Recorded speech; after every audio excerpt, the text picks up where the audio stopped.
Olá, pessoal, bom dia. Estamos ao vivo aqui no Facebook. Hoje é dia 1º de maio, feriado, Dia do Trabalhador. Estamos aqui na minha página do Facebook. Eu sou o professor Ricardo Lengruber. Convidei dois grandes amigos, dois grandes teólogos, professores, pesquisadores. Professor Luiz Longini Neto, daqui a pouco a gente apresenta, passa a palavra para ele, para as considerações iniciais. E também está conosco o professor Edson Fernando de Almeida, também um grande amigo, nós temos uma amizade aí de longa data, trabalhamos juntos no Instituto Metodista Bennett, no Rio de Janeiro, no início aí final dos anos 90, início dos anos 2000, enfim, temos uma caminhada. Sejam bem-vindos, Edson, Longini. Olha, nós já temos aqui na nossa live nesse momento, eu estou tentando me atualizar aqui, nós temos já algumas pessoas, já são 25 pessoas online conosco, o Felipe Martins, o Paulo William, a Janaína, Maria Helena, Márcio Savan, Márcia Teixeira, Maristela Monteiro, Ana Lúcia, Tiago Barbosa, Renato Prates. Renato Prates Longini está dizendo aqui, bom dia a todos, especialmente ao meu mestre doutor Longini. Enfim, bom dia para todo mundo, sejam todos bem-vindos, já somos Obrigado. 30 pessoas. Enfim, muito bem. Pessoal, na semana passada eu fui provocado e inspirado por alguns alunos, ex-alunos, nas faculdades por onde passei, nas salas de aula, tanto na área de teologia quanto na área de história, que são as minhas formações, né, originais, alunos que me incentivaram a fazer uma live aqui, a gente bater um papo sobre teologia nesse momento de pandemia, de isolamento social. Foi uma experiência muito rica, para mim, pessoalmente, porque eu aprendi muito assim, com essa coisa da tecnologia, a distância, e, ao mesmo tempo, a oportunidade de compartilhar conhecimento, reflexões, impressões sobre essa situação. E aí a gente aprofundou um pouco a coisa, convidando os amigos para participarem. Longini, seja muito bem-vindo, muito obrigado por ter aceito. Pedir ao pessoal que está entrando aqui e nos cumprimentando, tem a Inês, o Diego, Ana Lúcia, Maria Betânia, minha mãe está presente, seja bem-vinda, Elisângela, já somos 40 pessoas, vai chegando aos pouquinhos. Pessoal, nosso primeiro convidado é Luiz Longini Neto. Longini é professor de teologia, com formação na área de ciências sociais e religião. No vídeo de apresentação do Longini lá no Facebook, ele me corrigiu, eu falei que Longini tem o seu doutoramento pela Universidade de Heidelberg, na Alemanha. Ele me disse que nunca passou pela porta da Universidade de Heidelberg. Ele é da Universidade de Hamburgo, na verdade, na Alemanha. Muito bem. Longini é professor de filosofia também, com formação na área, pastor na Igreja Presbiteriana no Rio Comprido, enfim, professor em muitas instituições. Longini, seja bem-vindo, a palavra está contigo, amigo. Muito obrigado, Ricardo. Um prazer imenso participar com você nesse momento especial que estamos vivendo, também com Edson, como você disse, dois grandes amigos do coração, trabalhamos juntos em várias instituições, transcende esse profissionalismo, somos pessoas, de fato, amigas e comprometidas no mesmo projeto, uma mesma ideologia de vida. Uma alegria imensa estar aqui com você e vamos fazer o nosso bate-papo, essa nossa entrevista. Tenho certeza absoluta que vai ser um tempo muito bom e agradeço a presença das pessoas que estão aí no Facebook, amigos, e podem comentar e falando conosco. Maravilha. Longini, nós temos aqui algumas pessoas fazendo uma saudação especial. O Carlos Caldas está aqui conosco, o Nelson Leles, Carlos Alberto Rodrigues Alves, o Timóteo Neves, Ricardo Labuto Gondim. Pedir uma força ao pessoal que está nos acompanhando aí ao vivo, se puderem compartilhar essa publicação nas suas páginas, nos seus perfis do Facebook, nos ajuda, né? Marcelo Carneiro, Sebastião Jorge, Alessandro Santana, enfim, tem uma turma boa chegando aqui para participar conosco dessa live. Longini, muito obrigado pela sua presença conosco, já são 64 pessoas aqui. Queria apresentar agora o nosso segundo convidado, meu segundo convidado aqui hoje, que é o amigo, companheiro também de muito tempo de caminhada, Edson Fernando de Almeida. Edson é pastor, é professor na área de teologia, tem formação também na área de psicologia. Nós fomos colegas da época de doutoramento lá pela PUC do Rio de Janeiro, embora ele tenha estudado coisas mais difíceis do que eu e, portanto, mais qualificado, mas a gente passou bastante tempo junto lá, compartilhando experiências muito, muito interessantes. Edson atualmente é professor da Universidade Federal de Juiz de Fora, o Departamento de Ciências da Religião. Edson, seja bem-vindo, muito obrigado aí pelo convite, pela disponibilidade, tomara que a gente tenha uma boa reflexão hoje. Olá, Ricardo, Longini, que alegria estar com vocês, grandes amigos, queridos, desde os áureos tempos, né? E o Ricardo escrevemos juntos aquele livro Jardinagens Teológicas, né, Ricardo? Que às vezes o pessoal coloca outro título nesse livro, né? Inconfessável. Longini, essa presença é impressionante aí na minha vida, desde os tempos do seminário, né? Ele foi um instrumento assim muito eficaz para me tirar do fundamentalismo, né, lá do seminário do Rio Grande do Sul, e me seduzir para esse mundo, né, ecumênico através do CEBEP, e aí nos tornamos grandes amigos. Depois o Longini trabalhou comigo, trabalhamos juntos na Igreja Cristã de Ipanema, onde Longini foi pastor também, a nossa congregação lá em Petrópolis. E que alegria estar com vocês, e vamos lá. Vamos falar desse tema aí. Né? Edson, nós já somos aqui um grupo de 90 pessoas assistindo. A expectativa do Longini era em torno de 30 mil pessoas. A gente chega lá, Isso, o Macedo que se cuide, né? Muito bem. Olha, eu tive com essa história de divulgação, Longini, o prazer de reencontrar o Eliacir. Sim, que está nos assistindo aqui. Na Holanda. Exato. Está lá em Presidente Soares, está no Alto Jequitibá. Voltou? Alto Caparaó. Isso, exatamente. Isso. Marcelo Carneiro está aqui, Vera Lúcia Ramos, tá? Leia Cordeiro está aqui conosco, Márcia Teixeira, enfim, a Karine, a Margarete, o Silvio. O Silvio foi nosso aluno lá no seminário, na Faculdade de Teologia, acho que aluno de vocês dois também. Enfim, Jimmy Sudário Cabral está aqui também assistindo, enfim. É uma audiência qualificada e que certamente vai nos render bastante crítica depois, né? O pessoal vai brigar com a gente depois. Muito bem. Faço pergunta difícil.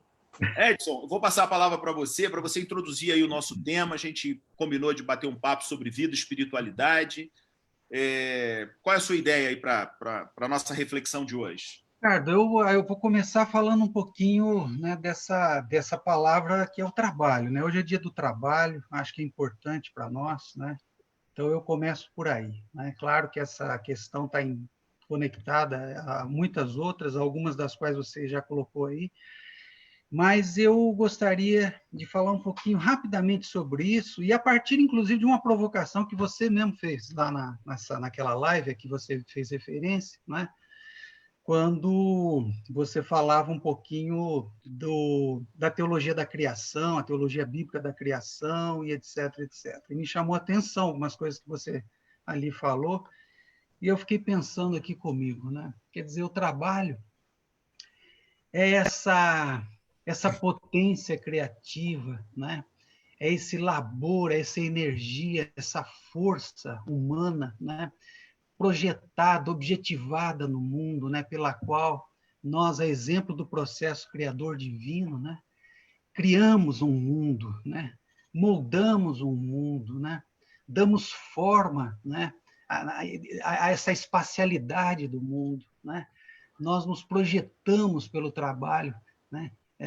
Aquela coisa do Fagner, sem o seu trabalho o homem não tem honra, porque sem o trabalho nós morreríamos, porque o trabalho é a possibilidade da própria existência, desse sair de si, desse sair de si criador, né?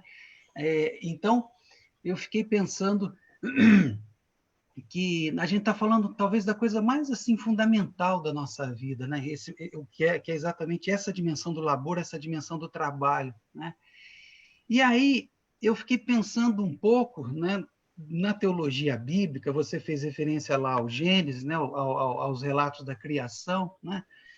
Eu acho que uma coisa interessante ali que chama atenção é exatamente essa ideia de que, né, num tempo mítico, em 6 dias, né, o processo criador se dá, e no 7º dia, né, o Criador descansa, né?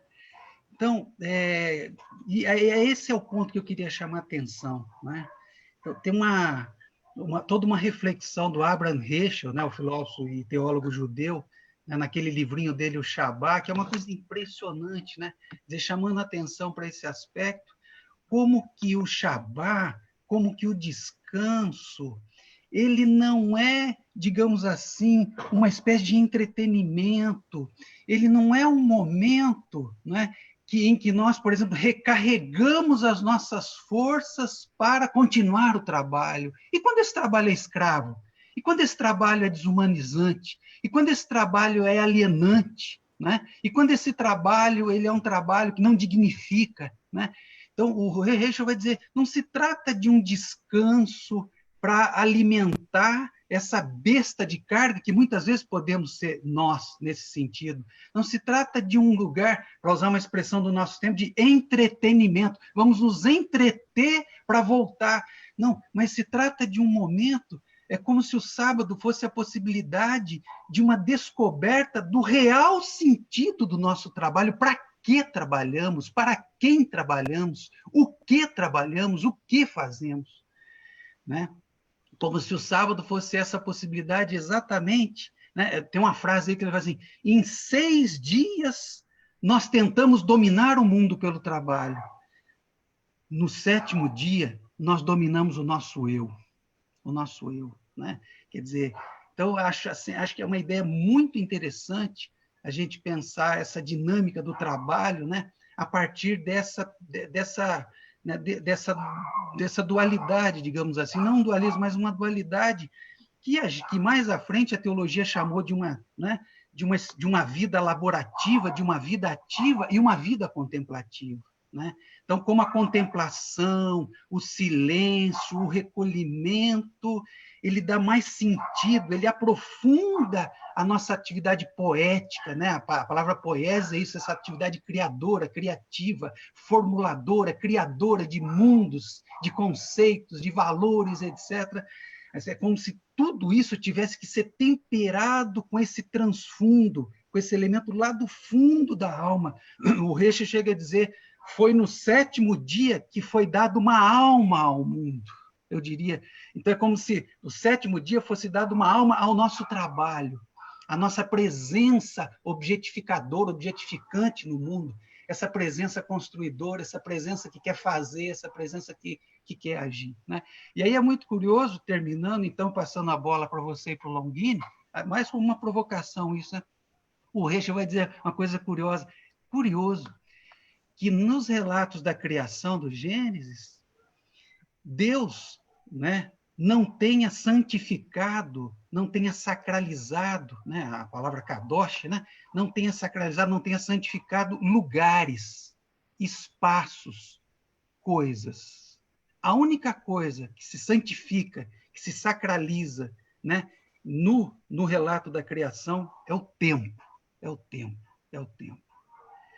É muito interessante essa geografia espacial. É muito interessante olhar toda essa capacidade construtiva humana, de construir mundos, cidades.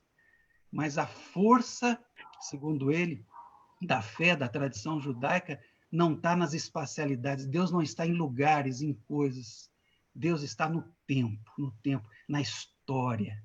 Por isso, Deus não é o Deus de Jerusalém, Deus não é o Deus do Monte Moriá, Deus não é, por mais importante que seja esse lugar, Deus é o Deus de Abraão, de Isaac e de Jacó. Pessoas que, num determinado tempo, responderam a esse apelo divino. Então, apenas para introduzir aí a nossa discussão, passo a bola para vocês. Ótimo, Edson. É verdade, no dia 21 de abril, quando eu fiz uma participação aqui com alguns amigos, né, através do Facebook, por meio do Facebook, eu tratei um pouco dessa lógica, né, de que o sábado ele funciona como uma espécie de culminância, né, da criação. E é uma pena que o sábado tenha se tornado, com o passar do tempo, simplesmente mais uma obrigação religiosa. E, com isso, ele acabou se esvaziando naturalmente do seu significado mais profundo, que é o de dar sentido para a vida, né? Eu vou passar a palavra para o Longini, para a gente ter essas palavras introdutórias e começar a tocar a bola, né? Mas, porque o que a gente combinou, né? De fazer um encontro em que vida e espiritualidade e vida dialoguem, né? Espiritualidade esvaziada da experiência concreta das pessoas é uma espiritualidade que esbarra, que flerta com a idolatria, ou seja, que é tudo aquilo que ocupa um lugar que não é dele, né? O ídolo basicamente é isso.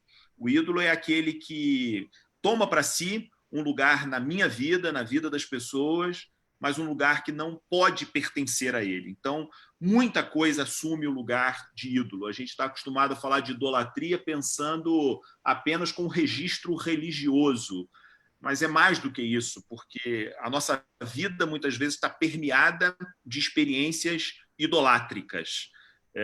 E a ideia do sábado é exatamente romper com isso. Ou seja, o trabalho é importante, hoje é dia do trabalhador, a gente vive num país que está, de forma dramática, experimentando a pandemia, e não apenas pela questão da saúde, mas, sobretudo, porque a necessidade do isolamento está mostrando que nossos trabalhadores, a maioria dos trabalhadores no Brasil, não tem condições de parar o trabalho por um pouco de tempo e continuar com uma sobrevivência digna da sua vida. Então, por isso que no tema da live a gente tentou colocar vida e espiritualidade, o trabalho, o isolamento e a questão política, porque é preciso a gente olhar sobre esse viés também. Eu preparei umas coisinhas aqui depois para dividir com vocês, mas queria ouvir o Longini, passar a palavra para ele. Seja bem-vindo, Longini. Grato. Olha, nesse momento nós já somos 140 pessoas, tá? Nós temos aqui muitas pessoas fazendo comentários, né? A Carmen Schroeder, a Vera Lúcia Ramos, o George, o Jefferson está nos assistindo, Marli Tomás, saudade da Marli, está conosco aqui. Enfim, me desculpem quem eu não consigo citar, porque eu estou um pouco perdido aqui com esse monte de informação chegando. Longini, fica à vontade, amigo. Sim, exato. Então, Ricardo e Edson, primeiramente, gostei muito do que o Edson acaba de colocar, tendo em vista também seu texto, a sua reflexão, e o Edson nos trouxe uma perspectiva teológica do trabalho, né? Como você fez a perspectiva teológica e bíblica.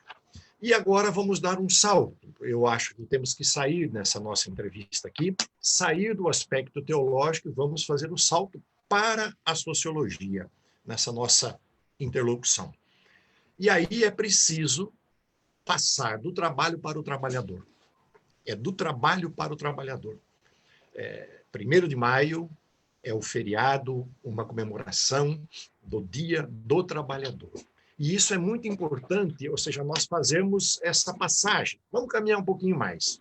Lembrando, então é tão forte isso, a nossa tradição teológica, os nossos irmãos católicos. Hoje é dia de São José, né? São José operário, o pai de Jesus, que era um carpinteiro, um trabalhador. E o Jesus também segue a profissão do pai. É interessante acompanhar essa narrativa bíblica e acompanhar a narrativa da espiritualidade do trabalho para o trabalhador. E aí tudo isso que vocês colocaram, Edson e Ricardo, o que eu vejo é que quando nós chegamos a estabelecer a função e a valorizar o trabalhador, a trabalhadora, o homem e a mulher que estão aí trabalhando no dia a dia, o que a gente percebe é que, então, as forças econômicas, as forças do capital, elas querem aniquilar a espiritualidade do trabalho. Que o Edson colocou muito bem. Há uma espiritualidade no trabalho no sentido de que é criativo, é aquilo que nós vamos na direção do outro, é aquilo que nós vamos levar uma emancipação e uma autonomia. Sigmund Freud, o pai da psicanálise, tem uma frase maravilhosa, ele diz assim: duas coisas realizam o ser humano, o amor e o trabalho. Duas coisas realizam o ser humano, o amor e o trabalho. Viktor Frankl, que é o pai da logoterapia, o judeu que esteve no campo de concentração e que substituiu Freud na cátedra em Viena, disse assim: meu amigo Zygmunt esqueceu uma coisa. O que emancipa o ser humano é o amor, o trabalho e o sofrimento. O amor, o trabalho e o sofrimento. Então, é nessa perspectiva que nós hoje encaramos, é nessa passagem do trabalho para o trabalhador. Este 1º de maio, o Dia do Trabalhador, não pode deixar de ser comemorado à luz da luta dos trabalhadores. O célebre movimento histórico em Chicago, quando os trabalhadores foram mortos, e presta atenção, aquele movimento em 1886, tá? Um dos pedidos era uma coisa simples, mas tão profunda. Queriam trabalhar menos. De 17 horas por dia, queriam trabalhar 8. O que existe nisso aí? As pessoas estavam lutando para ter um pouco de dignidade. É assim que o 1º de maio começa. É assim que o 1º de maio tem que ser lembrado, nessa perspectiva da emancipação que o trabalhador pode ter e que muitas vezes não tem por causa desta opressão da riqueza, do capital, da ganância dos empresários, da ganância dessas pessoas que são ricas. Bem, então assim, apenas nesse momento para introduzir a nossa fala, a não ser que o Ricardo, Edson, vamos fazer a interlocução aqui para aprofundar, mas dando este salto na palavra de vocês. Acho que está bom. Muito obrigado, Longini. É por aí mesmo. Eu acho que essa é a proposta desse nosso encontro aqui. Olha, nós já temos algumas perguntas aqui aparecendo de algumas pessoas. Eu vou retomar daqui a pouco essas perguntas. A Tayana, o Tiago fizeram algumas perguntas interessantes sobre esse momento que a gente está vivendo, flexibilização de leis trabalhistas, por exemplo. O Tiago vai na questão do sofrimento, que o Longini acabou de mencionar. Enfim, algumas considerações aqui bastante oportunas. A Aline Spinelli aqui, vocês estão sendo um presentão hoje, somos quase 150 pessoas reunidas aqui nessa live. Muito interessante essa oportunidade, né? Essa experiência. Se vocês dois me permitem, eu queria falar um pouquinho sobre uma coisa que o Edson, eu aprendi isso com o Edson, na verdade, que é o tal do olhar teológico, né? Há quem confunda o olhar sobre a realidade, o olhar teológico, com um olhar meramente religioso, doutrinário, catequético, confessional.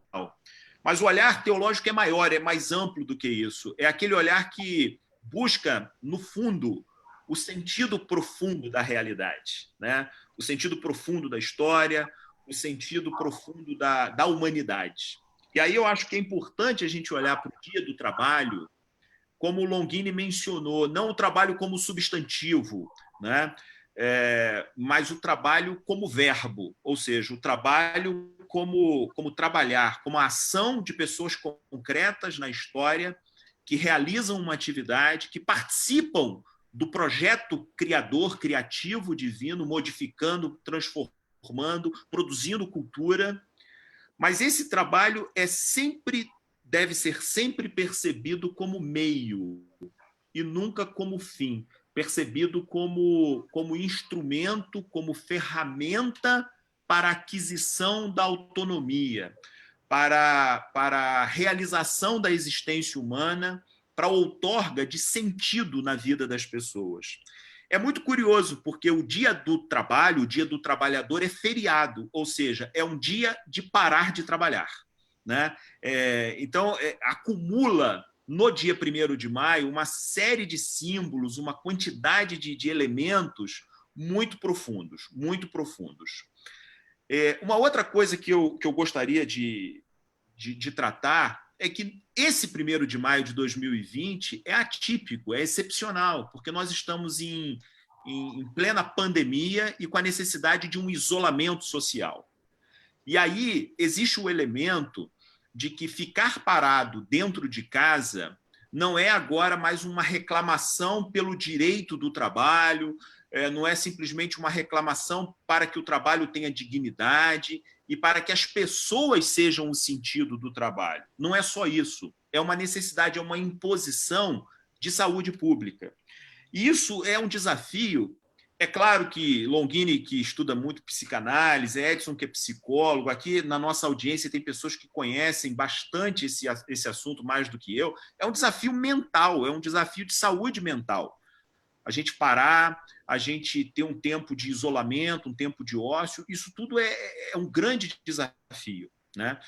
Eu tenho conversado com pessoas da família, e que estão aí se sentindo abandonadas, se sentindo deprimidas. Então tem esse elemento.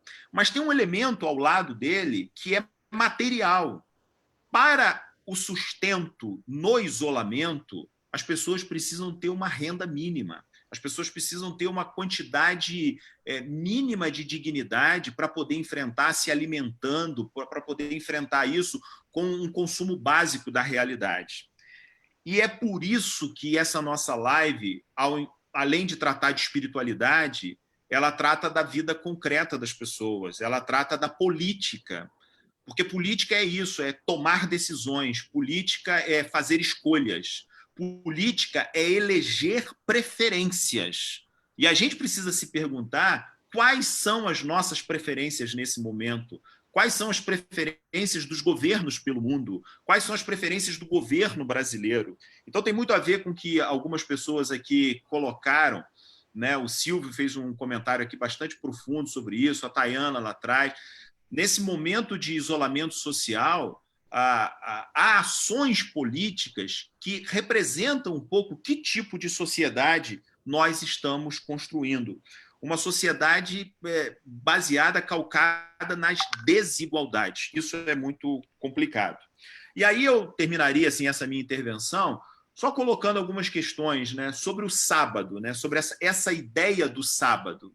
Né, o sábado como a culminância da criação.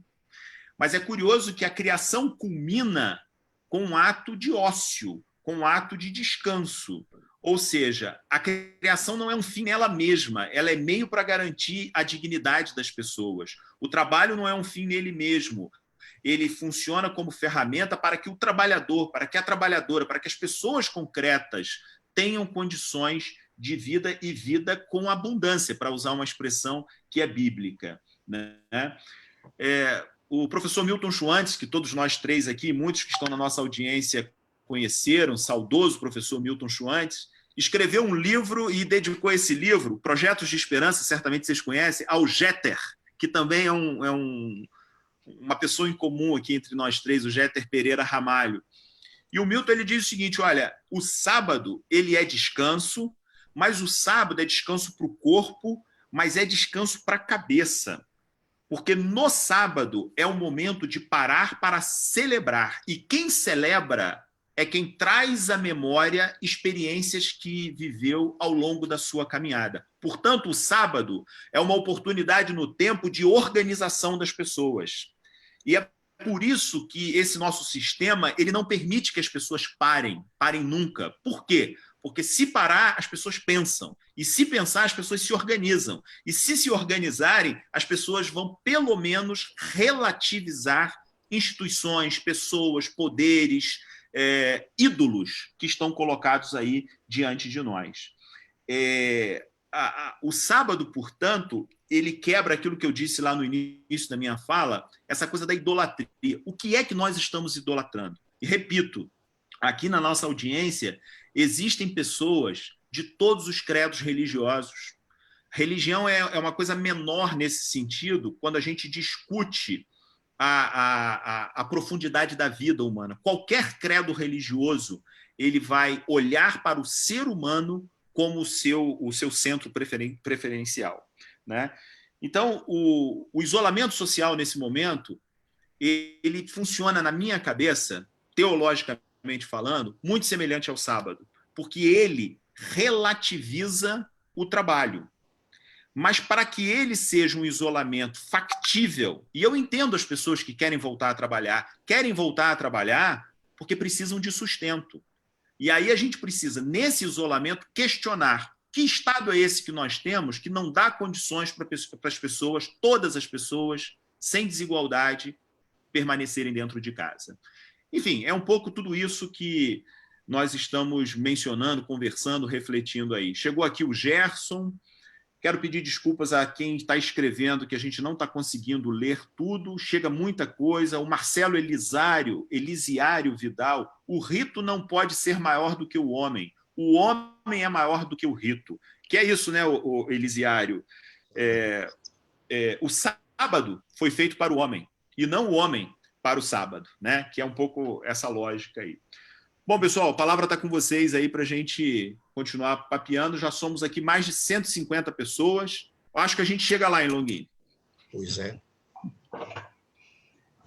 Quer falar, Edson? Pode falar. Ricardo e Longini, eu fiquei pensando nessa ideia da escola, né? Do estar em escola. E é exatamente o estar em ócio, né?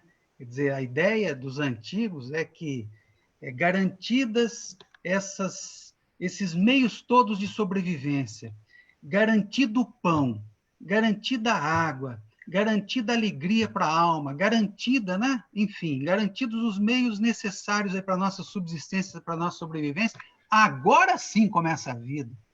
Até então, digamos assim, nós estamos sobrevivendo. Usando a expressão que você usou lá do Evangelho de João, agora é a hora da vida abundante. E a vida abundante é o quê? É a contemplação das estrelas, dos astros, do mistério da vida, das coisas, porque são assim e não de outra maneira. Então, é muito interessante, confirmando um pouco essa sua perspectiva, de que o trabalho ele é um meio, ele não é um fim. Né? O fim, e aí a gente tem que evocar o nosso mestre Rubem Alves, né? Quer dizer, o fim do trabalho é o quê? É o prazer, é a alegria. O que é o sábado nesse sentido? Né? A gente está sempre nessa lógica utilitarista, né? Na escola, nós que somos educadores sabemos disso, né? A gente tá sempre, os alunos estão sempre ali à procura do diploma, de uma formação, né? Estão sempre preocupados com o sábado no sentido do feriado, estão sempre, né? Entram para a escola, já vão ver lá o calendário, quais os dias de feriado, quer dizer, porque nesse dia que está a vida. Né? Como se a vida estivesse lá, e não aqui, agora, nessa possibilidade, né, de me abrir para esse mundo que é o mundo da ciência, por exemplo, de me abrir para esse mundo que é um mistério, né, que é um milagre. Né? Então, é muito interessante como que o estar em ócio, o estar em escola, né, talvez seja a coisa mais bonita, exatamente essa é a finalidade da criação, essa é a finalidade do sábado. E interessante, eu falei do Rubem Alves, né? Que Deus, claro, na mentalidade judaica, né? Todo esse processo do trabalho, do labor, ele jamais vai se configurar numa cidade de prédios, de casas, etc. Nada disso. Para o sujeito bíblico, né? A metáfora não é da cidade, não é das construções, é a metáfora do jardim. Do jardim. Tudo termina num jardim. Então, olha que interessante, cara. Né? Quer dizer, o jardim com essa possibilidade do deleite, o jardim com a possibilidade da contemplação, o jardim com a possibilidade do ócio nesse sentido. E aí o que acontece é que nós transformamos aquilo que deveria ser o ócio num negócio. Né? Nós negamos esse ócio. A educação, o processo da educação é muito um processo como esse. A gente está vendo aí agora as escolas desesperadas com esse negócio de conteúdo. Cara, é como se a vida não tivesse... A vida não está acontecendo. Cara, nós estamos no meio de um acontecimento. E é essa pandemia, que é essa tragédia, que é essa percepção de que não somos por nós próprios, não nos mantemos por nós mesmos, somos absolutamente dependentes, somos mortais. Cara, as conversas que a gente tem tido aqui em casa, os filmes que a gente tem visto, os sentimentos que a gente tem tido, isso não é escola? Isso não é ensino, isso não é educação. Tem que aprender matemática. Se não estiver aprendendo matemática, não está vivendo. Então, é como se a própria pandemia, o próprio isolamento, cara, ele nos forçasse, né, a encontrarmos, a chegarmos a esse lugar onde nos perguntamos qual é o sentido da nossa vida, cara? O que a gente está fazendo aqui? O que essas pessoas morrendo, meu Deus do céu, né? E as famílias, né, despossuídas daquilo que é um elemento básico da sacralidade da vida da humanidade, que é enterrar os seus mortos. O Longini viveu isso essa semana. Meu Deus, o que é isso? E ficar preocupado com o conteúdo de aula, e ficar preocupado se vai passar no vestibular, e ficar preocupado se vai... Percebe? Então, né, eu acho que tem uma profundidade, realmente, nessa intuição sabática, né, que assim, pode nos ajudar muito, né, inclusive a enfrentar esse momento, né, a trabalhar esse momento, né, que pode ser, sim, um momento de ócio, né, muito importante na vida da gente, muito interessante, muito profundo. Legal, Edson. Legal sua reflexão. Longini está ali se contendo para falar. Inquieto, como vocês sabem que eu sou. Inquieto. Eu só queria fazer menção, você citou aí o pastor Marcelo Elisiário, meu amigo aqui do presbitério, Marcelo Vidal, está nos vendo, um abraço. E essa nossa conversa, Edson, me lembrou agora, essa semana passada, também está nos vendo, mandou mensagem, o Manuel Lagoa. Manuel Lagoa é filho do seu Lagoa, lembra lá do seminário? Que tinha o bar. O seu Lagoa tinha um barzinho no canto do seminário, e o Edson e o Salsicha, nosso amigo, eles faziam o contrabando de paçoquinha para dentro do seminário. Tudo gente amiga. Mas o Manuel Lagoa, ele me mandou um postzinho esse assim que vem na internet, dizendo assim, esses feriados que nós estamos perdendo agora, nós vamos recuperar? Quer dizer, a ideia é a seguinte, eu queria introduzir um pensamento psicanalítico nessa consideração que o Ricardo faz e o Edson, tendo em vista o ócio. Sigmund Freud, num dos textos maravilhosos que ele escreveu em 1920, Para Além do Princípio do Prazer, onde ele dá uma guinada total na teoria psicanalítica, porque ele está trabalhando a questão do desejo, do prazer, etc. e tal, e nesse texto ele vai dizer além do princípio do prazer. E Freud trabalha com dois polos, na perspectiva da dualidade, que é exatamente isso, o prazer e o desprazer. Nós curtimos o sábado, o descanso, o ócio, quando nós temos a perspectiva do prazer. E tudo isso que o Edson colocou aí de maneira maravilhosa. Para ter esse prazer é preciso ter o sustento, é preciso se sentir de fato bem. Aí vem toda essa questão das férias, conquista dos trabalhadores, o sábado, a semana chamada semana inglesa, conquista dos trabalhadores, o descanso. Mas neste momento de isolamento social, nós nos encaixamos dentro disso que Freud fala. Não estamos podendo curtir e ter todo o prazer. Então, nós estamos trabalhando nessa dinâmica do prazer e do desprazer. Aonde está o desprazer? O desprazer está em tudo aquilo que vai nos afetar e que nos coloca diante dessa situação que nós não queremos estar. Ninguém esperava esse tipo de pandemia, e isso nos coloca numa situação diferente. Então, todos nós, nesse momento que precisamos viver esse isolamento, buscamos maneiras de superar isso. De fato, a primeira maneira de superar isso, que o Ricardo colocou muito bem, uma decisão política e governamental. Aqui nós precisamos começar a entender o momento social. Se nós tivéssemos um presidente do Brasil que prestasse, que fosse um político verdadeiro, se nós tivéssemos uma liderança política no Brasil que de fato estivesse atento ao nosso povo, teríamos uma situação diferente, mas não temos. E é preciso saber, é preciso reconhecer que as decisões políticas que são tomadas hoje no Brasil e no mundo, elas são decisões que vão atrás da riqueza, são as decisões que estão atrás do projeto econômico. É isso que nós temos que compreender. Por isso não tem dinheiro para o povo brasileiro que fica fazendo fila nas caixas econômicas, um absurdo. Mas tem dinheiro para salvar os bancos, tem dinheiro para salvar os empresários, tem dinheiro para manter o sistema econômico apodrecendo, cheio de dinheiro nas poupanças, etc. e tal. Essa é a grande diferença. Então, não podemos falar do dinheiro do governo. Que dinheiro do governo? O dinheiro é nosso, o dinheiro é do povo. O governo só tem que fazer é administrar aquilo que recolhe dos nossos impostos, do suor do nosso rosto, do nosso trabalho, daquilo que nós fazemos muitas vezes no dia a dia, trabalhando muito mais do que 8 horas por dia. Então, o isolamento social nos coloca nessa situação. E muitas vezes essa situação entra no que o Edson falou, no negócio, porque nega o ócio, entra daquilo que nós não podemos usufruir e vivenciar, por causa dessa má administração e por causa de uma má administração política do Brasil. 7 dias nós tínhamos de isolamento social e o presidente Jair Bolsonaro começou a falar sobre o trabalho, mas, na realidade, o que ele falava era para garantir os especuladores, os empresários.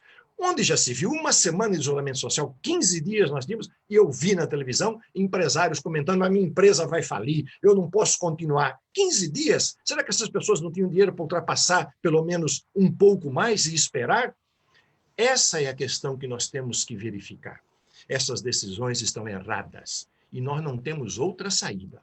Não tem medicamento, não tem vacina, não tem nada, nada, nada. A única saída é o isolamento social muito forte e o governo investindo, devolvendo dinheiro ao nosso povo, dando condições para que o trabalhador possa ficar na sua casa e ter essas condições mínimas para ultrapassar ainda mais esse período de isolamento.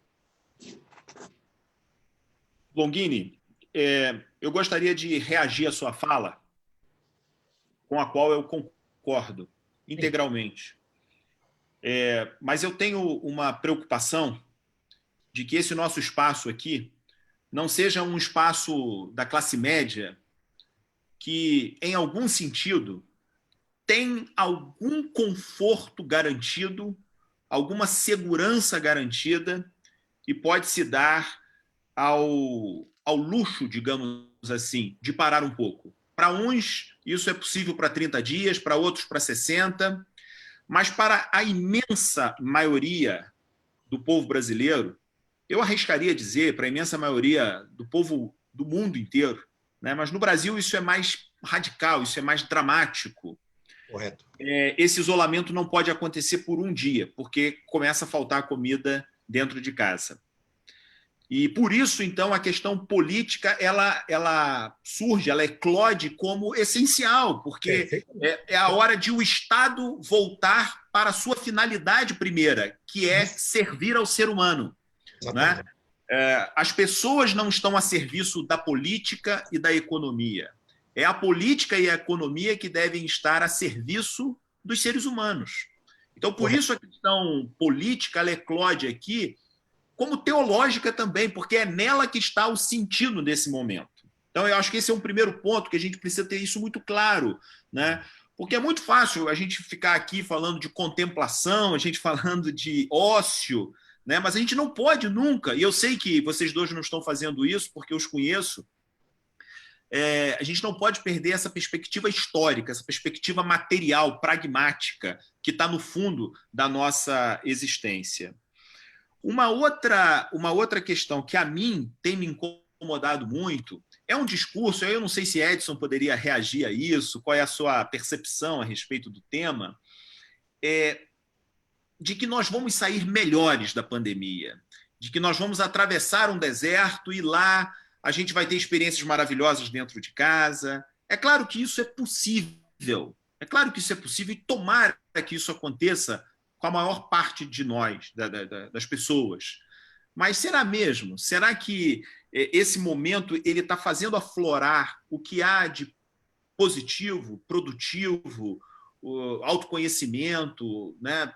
Enfim, qual é a sua percepção, Edson, Longini? Enfim, fique à vontade aí sobre essa questão. Olha, nós temos aqui muitas intervenções no grupo, nós já somos mais de 170 pessoas assistindo, né? O Ricardo, eu vou pegar aqui pela última, pedindo desculpas a todo mundo que escreveu aí para trás, porque eu vou tentar retornar aqui aos pouquinhos. O Ricardo Gondim pergunta, parafraseando o título de um livro do professor Edson Fernando, qual é a cura que a dor do isolamento pode trazer? Não é?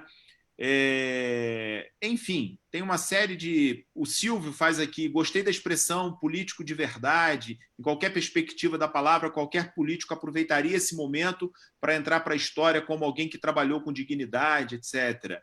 O Paulo William, esse tempo de pandemia nos deu um sábado especial, prolongado, forçado, para descobrir o descobridor do valor das pessoas que tem na nossa sociedade, que concordo com o Longini, o prazer e o desprazer do sábado, né? Enfim, tem muitas intervenções aqui, a palavra está com vocês, amigos. Ô, Ricardo, aí é o seguinte, cara, no meu caso, então vou falar de mim, né? Porque, enfim, eu tô descobrindo o meu pior, cara. Eu não tô legal, eu não tô bem, eu não tô feliz, eu não tô nada disso, cara. Eu tô angustiado, entendeu? Então, né? E as coisas que eu escrevo, as coisas que eu falo, as coisas que eu gravo, esses pequenos vídeos, toda semana um videozinho, né? Eu as falo, eu as digo, eu as construo, eu as trabalho, né? É desse esforço, ao trabalho de novo, né? Para dar um sentido para a nossa vida nesse momento, cara. Para a gente dormir, conseguir né, dormir no travesseiro, deitar e dormir, e acordar no dia seguinte. Porque o momento é esse, cara. Né? Esse é um momento de exílio para nós, esse é um momento de dor. Né? O que pode acontecer, o que pode virar, sei lá. Eu também acho, eu também desconfio um pouco, também sou um pouco pessimista com relação a esses discursos muito espiritualizados, não de que nascerá uma nova humanidade, seremos melhores. Cuidado, eu acho que pode nascer um monte de coisas aí, né? Mas, né, eu acho que,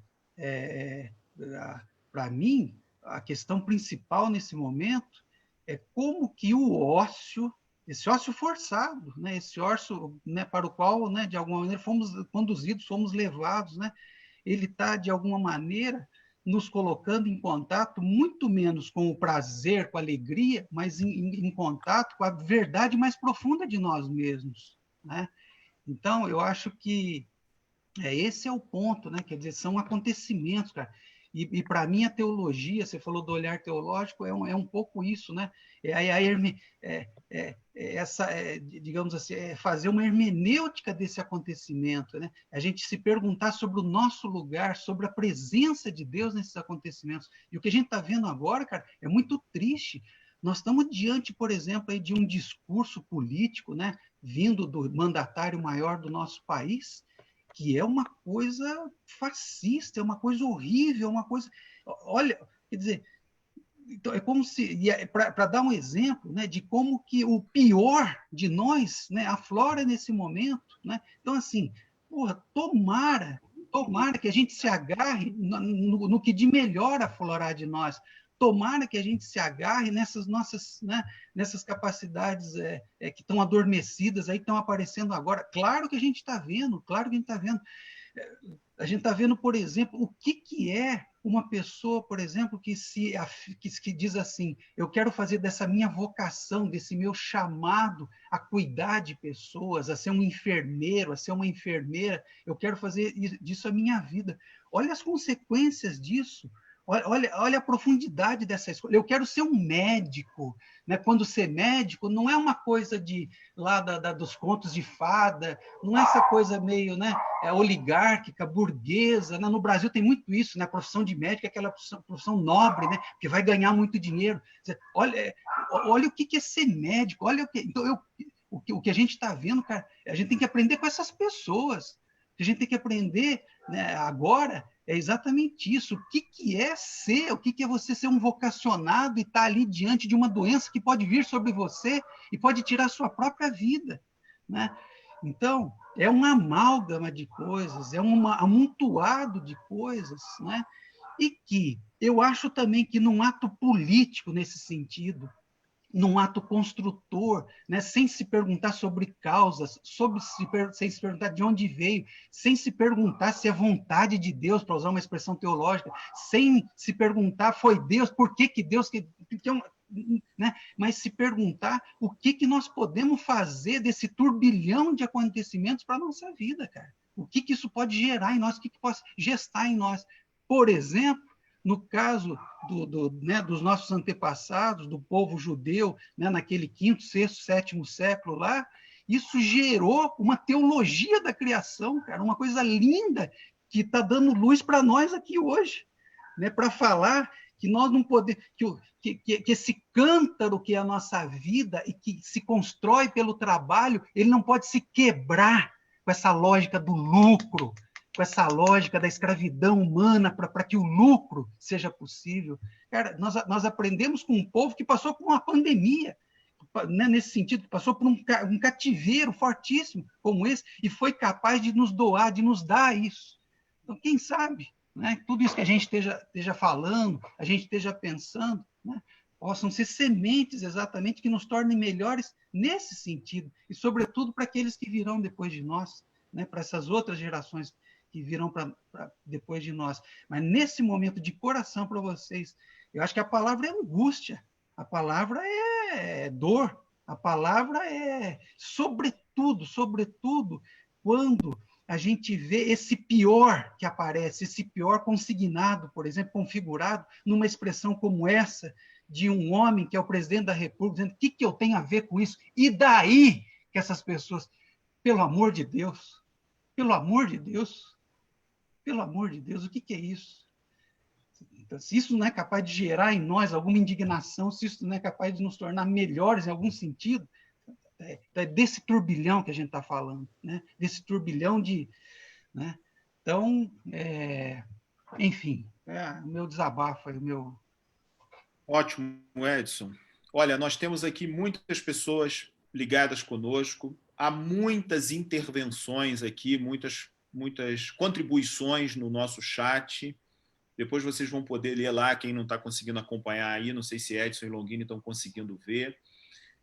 Muitos tratando exatamente desse ponto, que essa bola que eu levantei aqui, como é que a gente vai sair da pandemia? Tem gente muito otimista, tem gente mais pessimista, tem gente que olha...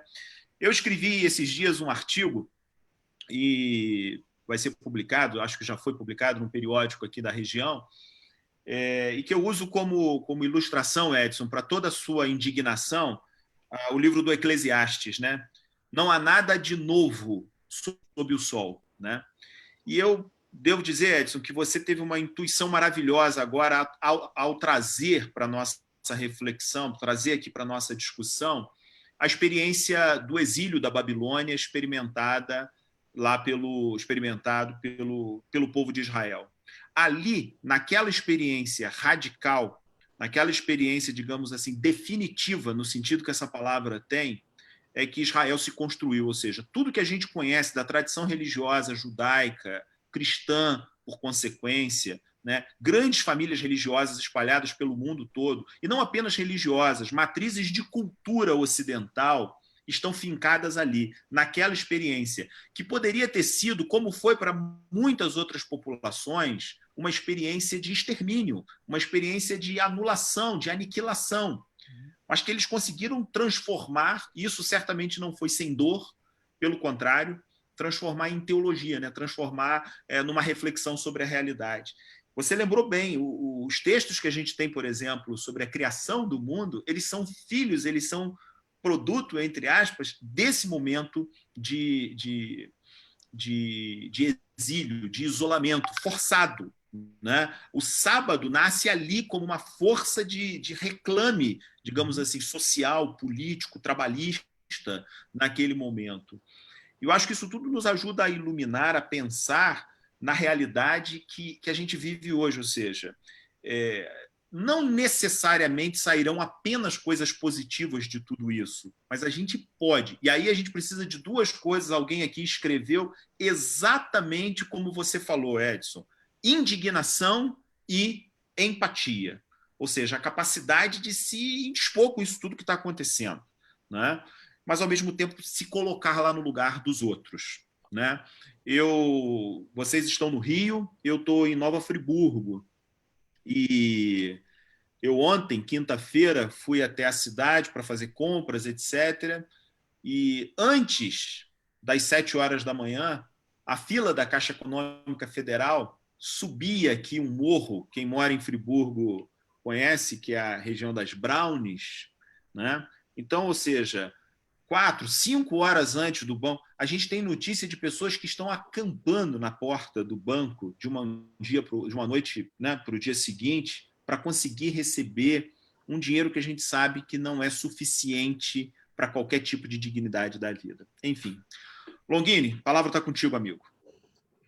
Sim. Olha, nós temos aqui, só para a gente... Excelente. Sim, pode falar, Ricardo. 55 minutos. Tá. Eu acredito que a gente possa começar a pensar aí em encerrar. Nós temos uma audiência qualificada, presente o tempo todo, ela foi crescendo, está aqui na casa dos 160, 170 pessoas, variando um pouco. Um depoimento lindo aqui, belo e sincero desabafo do pastor Edson. De maneira geral, creio que oscilamos desde uma depressão com tais situações. É o Paulo William faz essa reflexão aqui. Enfim, tem muita contribuição aqui depois para a gente ler tudo. Muito obrigado a todo mundo que está conosco. Longini. A gente depois tem acesso a isso, né, Ricardo? Sim. Tá. Mas é isso mesmo. Eu acho que o Edson me colocou bem. Eu acho que a perspectiva antropológica, ou seja, a perspectiva ontológica. Quem eu sou nesse momento? E aí a gente vai olhando para dentro de nós, né, Edson? E vamos encontrando aquelas sombras que a gente não gosta muito. E, sobretudo, por causa dessa convivência, eu diria assim, hoje, né, eu estou convivendo aqui na minha casa com a minha esposa, então nós estamos tentando se reinventar, e fazendo comidas, e buscando, e lendo, e trabalhando também das várias maneiras. Então, quando foi no dia da Páscoa, que passamos, todo mundo isolado, outro tema super importante na história do povo de Israel, né, a questão teológica, da ressurreição, eu gravei também um pequenino vídeo, mandei para todo mundo, e falando da ressurreição. E lá, Edson, eu usei essa expressão nova humanidade, pensando, para vocês dois aqui, o pessoal que é teólogo, eu posso falar, ou seja, a ressurreição e a nova humanidade. A nova humanidade que a ressurreição de Cristo coloca para nós. Mas falei em algum momento, e algumas pessoas interpretaram, acho que isso estava por trás da minha fala, dessa nova humanidade que pode surgir após a crise do coronavírus. Isso deu uma confusão danada, porque exatamente vem a pergunta que o Ricardo nos faz, você já respondeu, Edson, de maneira magistral, e eu vou agora fazer a minha colocação.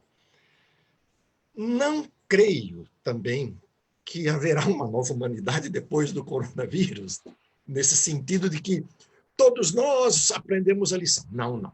O que está acontecendo é o seguinte, as lições estão aí. Nós estamos passando por essas lições no dia a dia. Então, estamos vivenciando essas lições. Estamos de cara dentro desse momento. Se vamos aprender as lições, é outro papo. É outro papo. E é exatamente isso que eu creio. Então, vai haver algo novo? Sim. Vai haver algo novo ruim? Sim. Vai haver algo novo bom? Sim. E aí, a minha perspectiva é o que eu coloquei diante do questionamento das pessoas, o que é que eu creio? Eu creio que esse momento nos levará a uma reflexão, a uma vida, a uma prática de rever a nossa espiritualidade, a nossa teologia, a nossa história, etc. e tal. E eu creio muito nessas comunidades de resistência. É isso que eu creio. Na formação dessas comunidades, grupos, porque isso está acontecendo e vai acontecer. Ou seja, pessoas que, com uma nova consciência, ou seja, iluminados por esse novo momento, essas pessoas vão fazer parte desta grande frente de transformação. Eu acho que isso vai existir. Já existe, evidentemente, mas vai existir com mais consciência. Creio, sinceramente, que nós, Ricardo, Edson, eu, nós já formamos parte também deste grupo que vamos trabalhar nessa resistência, nessa consciência, para levarmos adiante certas mudanças. Eu creio na formação de novas comunidades, grupos que se articulam ideologicamente, como diz a palavra de Deus, era o coração e a alma. São essas crenças, estou usando a palavra ideologia no melhor sentido, né? Essas crenças que vão nos ajudar a nos motivar e nos ajudar a enfrentar o novo momento. É assim mais ou menos que eu vejo. Muito bem. Olha, eu quero agradecer muito, agradecer ao nosso público que está conosco até agora, mais de 160 pessoas, muitos aqui agradecendo no nosso chat. Enfim, está muito, muito interessante. Muito obrigado a todos. Eu conheço muitas pessoas que estão aqui na minha página, naturalmente, pessoas das mais diferentes tribos, né? Pessoal da religião, pessoal da educação, pessoal da convivência pessoal, pessoal que anda de moto comigo, enfim, tem todas as tribos aqui. Muito e está sendo bastante interessante. Quero agradecer ao Edson por ter aceito o convite, o desafio, agradecer ao Longini também. Eu acho que o tema que a gente colocou na nossa live, ele resume bem todas as reflexões que a gente fez, né? Vida e espiritualidade. Espiritualidade só existe em função do ser humano, quer dizer, somos nós que inventamos esse negócio. Isso existe porque a gente cultiva isso como quem cultiva um jardim, né? Os jardins são diferentes das florestas exatamente por isso, porque eles são filhos nossos, né? Eles são cultivados com o nosso cuidado, com o nosso apuro, né? Mas vida e espiritualidade, nesse momento, a gente precisa falar do isolamento que a gente está vivendo, né?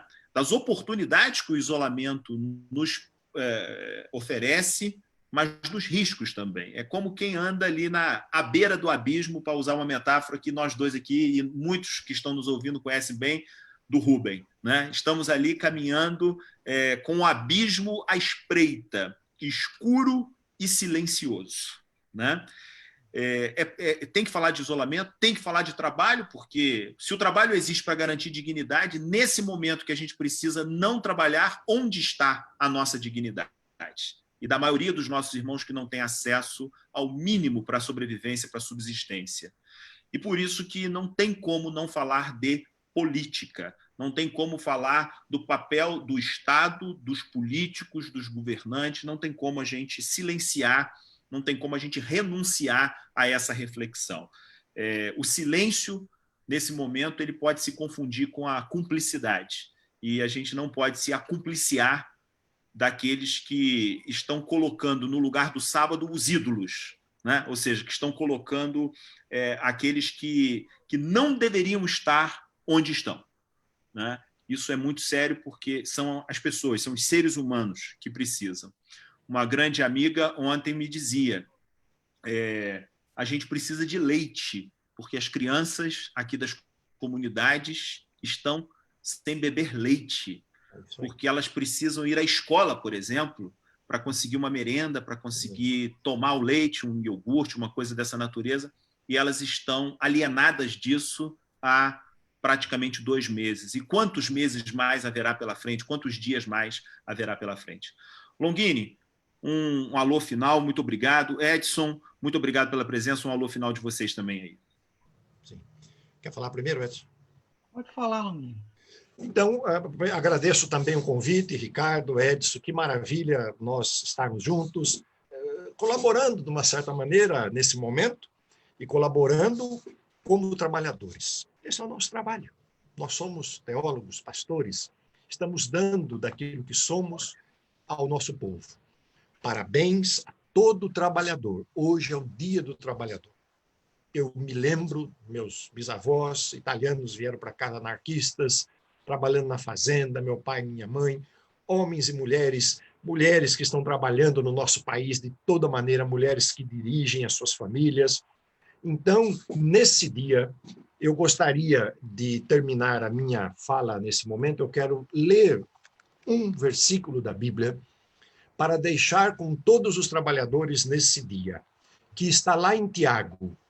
Tiago, ele está no capítulo 5, criticando a riqueza, falando sobre a riqueza, falando desta opressão da riqueza, e no versículo 4 ele escreve o seguinte: eis que o salário dos trabalhadores que ceifaram os vossos campos e que por vós foi retido com fraude está clamando, e os clamores dos ceifeiros penetraram até os ouvidos do Senhor dos Exércitos.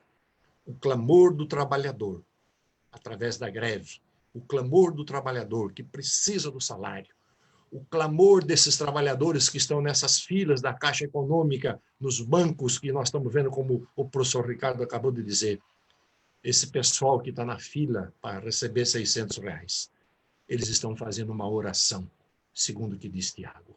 Porque o salário que os trabalhadores ceifaram os vossos campos, esse salário foi retido, sobe como aroma, é uma oração ao Senhor. Que nesse dia do trabalhador, todos vocês, todos nós, trabalhadores do nosso país, que ajudamos a fazer um país mais forte, mais humano, mais digno.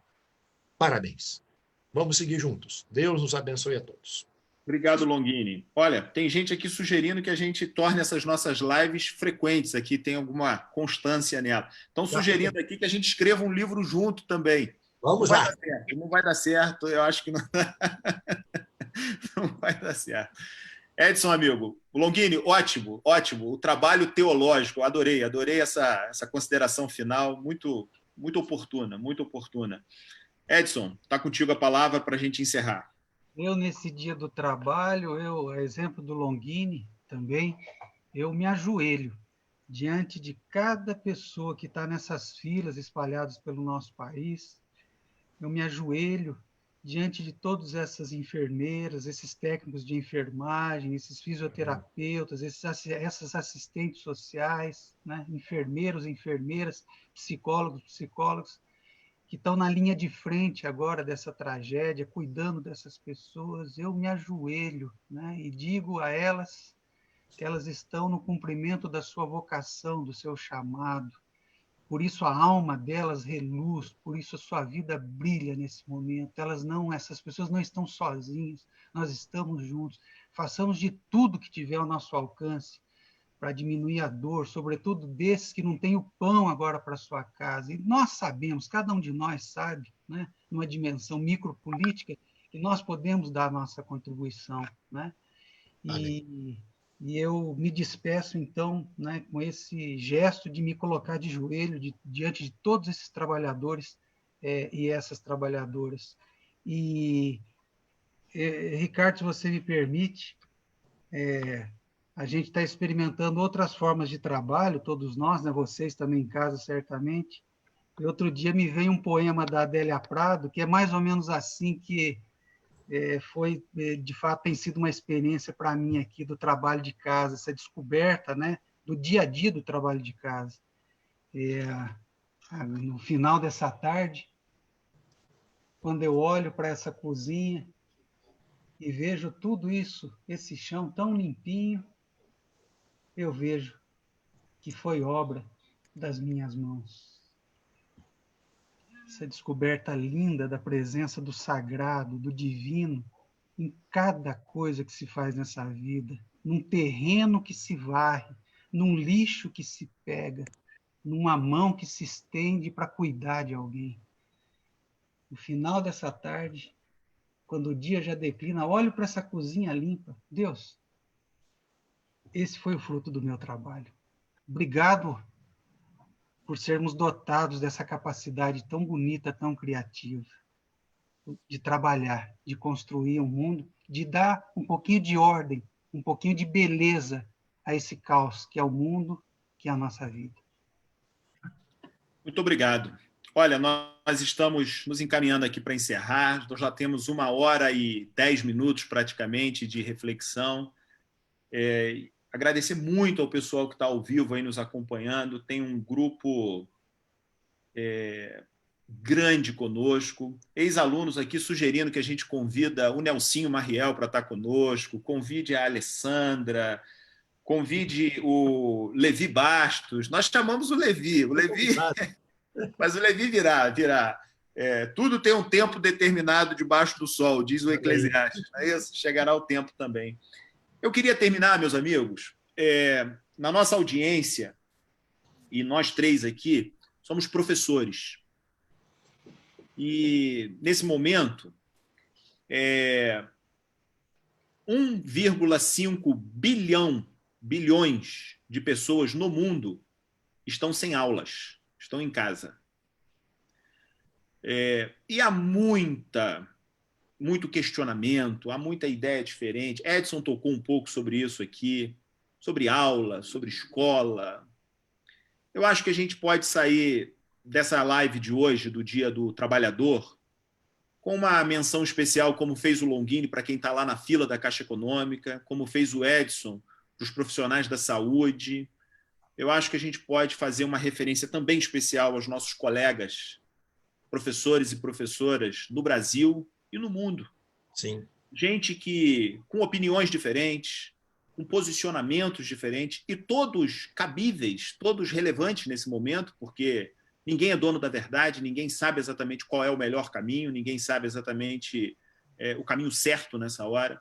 Mas a gente fazer uma referência a essa legião, essa multidão de testemunhas que estão aos trancos e barrancos tentando Muito bem. continuar ensinando, tentando alcançar as pessoas por aquilo que é a única coisa, talvez, que não é possível de tomar de ninguém, que é o conhecimento. Né? Que é diferente de informação. Informação a internet nos dá a todo tempo, claro. Como tempestade. Mas gente que reflete apurada, acuradamente, transforma informação em conhecimento relevante, e que está agora, mesmo de casa, com telefone celular, pelo computador, enfim, está se reinventando, se redescobrindo, com todos os problemas que a gente sabe que há nisso, para continuar ensinando. Então fica aí nosso parabéns aos trabalhadores, mas especialmente, eu acho que vocês concordam comigo, aos nossos colegas e colegas, professores, professoras, educadores, espalhados por esse mundão de Deus afora. Edson, um beijo, muito obrigado. Longini, um beijo, muito obrigado. E a toda a nossa audiência que está aqui, ainda são mais de 150 pessoas conosco. Que legal, foi uma experiência muito boa. Prazer estar com vocês, grandes amigos. Um abraço para todos. Beijo, impeachment, impedimento já. É isso aí.